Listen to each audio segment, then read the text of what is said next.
You will never, and I repeat, never be white.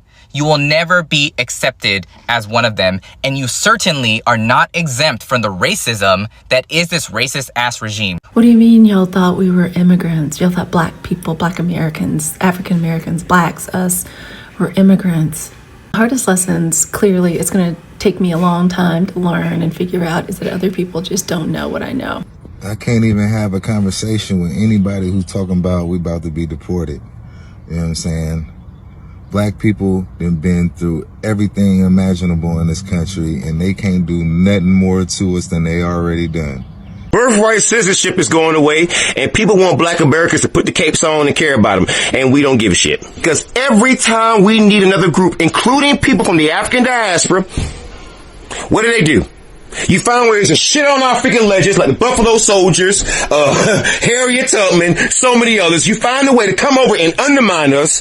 You find a way to go in and get under white supremacists, and find a way to just constantly find a way to shit on us. To show us there is no unity. We've tried the whole black and brown unity. We tried to save the freaking African diaspora. At this point, we are fucking resting. Now people are saying that Latinos didn't know that black Americans are not immigrants. Child, I just don't even know what to say. I don't know what to say to that. It makes sense though, because the narrative that I've always heard about why don't black Americans have the same drive or take initiative, or, you know, the narrative that we're lazy. Even though we worked here for free. Like, didn't you know that? Didn't you know that our ancestors worked for free for hundreds of years? Like, I thought that was common knowledge. These people keep saying we're going to get deported, we're going to get deported, we're going to get deported. They projecting because we the only people that didn't immigrate here. We didn't migrate here. We not refugees to come over here. We not in the immigration system. We didn't have to pledge allegiance and denounce another country just to live here. We didn't do none of that. We not anchor babies. Our parents didn't come over here, didn't had us here. None of that. But they have. They have. And they hate that. They jealous of that. They jealous of that. Because number one, they thought they were going to be our replacement. They were working on it. I ain't gonna lie, they were working real hard to be our replacement. Then number two, they came over here to colonize us. But when they found out that Trump made it a way where we are emancipated people. So wait, people really thought that African Americans were immigrants? Yeah, I know y'all lying. Don't immigrants go like on their own? If they, you know, they go to a particular country on their own accord, you know, because they may be trying to get away from whatever. We ain't come here because we wanted to be here. We still don't want to be here. Hell, we hoping that they maybe put us out and send us somewhere. But what do y'all mean y'all thought we were immigrants? Immigrants? Y'all know the story of how we got here? Do that make sense? Like... Family, we want to see how some Latino and Asians are expressing frustration about immigration raids, deportation threats, and new federal crackdowns, and somewhere in that conversation. And now, the idea surfaced that Black Americans don't have to worry about any of this. But instead of addressing the policies themselves, some people turned their energy towards the wrong target. Now, Black Americans who have been citizens of this country for generations, and that reaction, family, tells us something deeper about identity, history, and the American experience. And so what we are really seeing is a collision between historical reality and emotional frustration. Many immigrant communities, especially those recently targeted by stricter immigration enforcement, are dealing with fear, uncertainty, and the pressure of navigating the system. But when emotions rise, people sometimes point fingers sideways instead of upward at fellow marginalized groups who aren't affected by the same policies.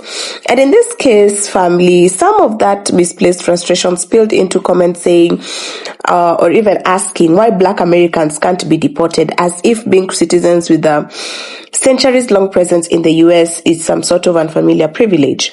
And so, family, this is where the conversation goes beyond policies and into history. Black Americans aren't exempt from deportation.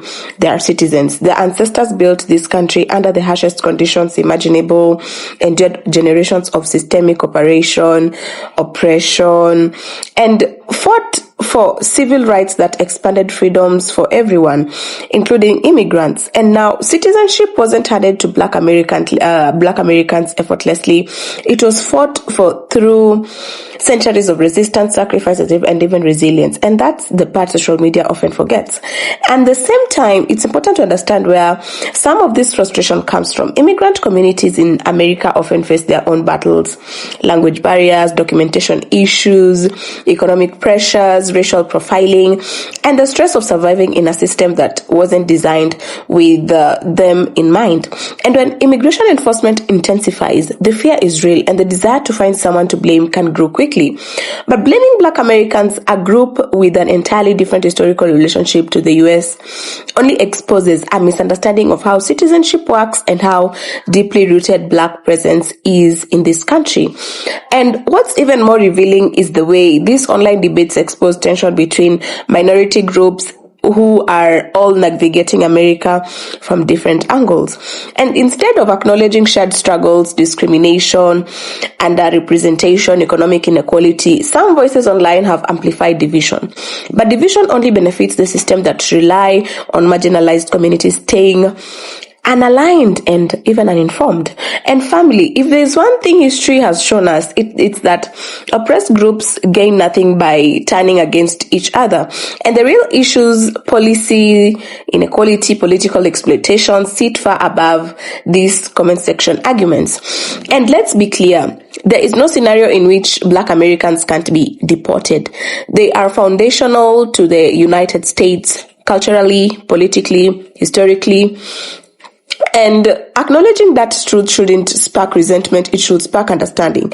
And so the fear immigrants feel today mirrors the fear Black Americans lived under the hundreds of years during slavery, during Jim Crow's era, and even discriminatory policing.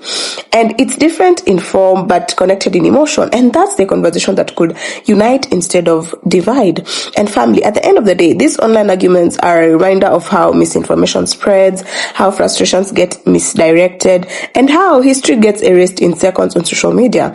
But it's also a reminder of how important it is to tell the truth. Black Americans aren't exempt. They are citizens. Immigrants aren't really enemies. They're navigating their own struggles. And the real conversation should be about policy, about fairness, and unity, not attacking groups who are not the cause of the problem. And so, family, let me know what you think. Are these tensions being fueled intentionally? Are people genuinely confused about history? Or are we watching a deeper identity crisis play out in real time? Now, drop your thoughts below. I want to hear from you.